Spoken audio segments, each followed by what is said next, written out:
We have more to talk about in calculating your required minimum distributions. Grab a pen and paper.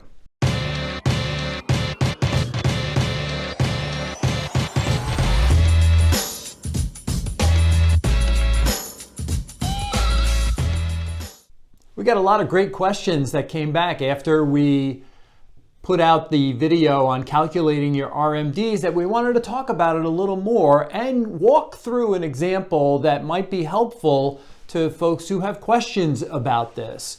So suppose you're approaching age 73, you're getting ready to calculate your first required minimum distribution.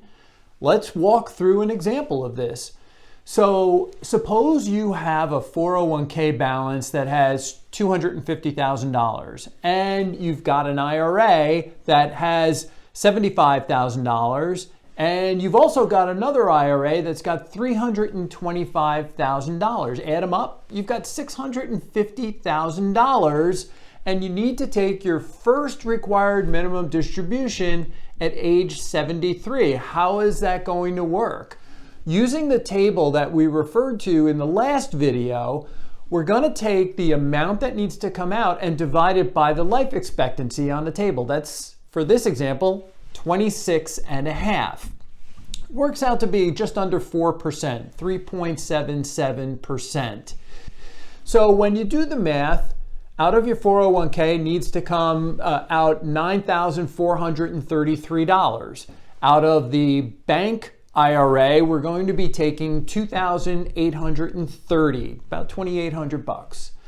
In the brokerage IRA, where there's 325 grand, you're talking about $12,264. Add them all up, and you're talking about a distribution of $24,527. Can you take all of that from one account? Sort of. Here's the answer with that. If everything were in IRAs, you could just say, hey, I'm going to take it all from this IRA over here, and you've satisfied everything.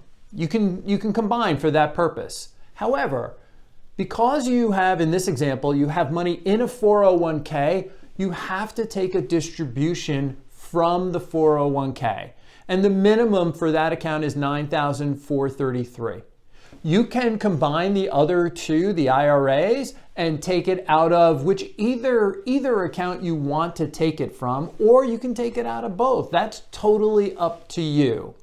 But you want to make sure that if you want to have taxes withheld, you can do that. You can ask your bank or broker or your 401k plan administrator to withhold the taxes for you so you don't have a tax bomb waiting for you next April when you go to file your taxes. Incidentally, one other question that came up, you can wait, you can defer until April 1st of the year after you turn 73 to take your first RMD, your first required minimum distribution. We don't like to see people do that because it forces people, what they're not thinking about is they have to take 2 distributions that year. So they're doubling up on their tax bill as well.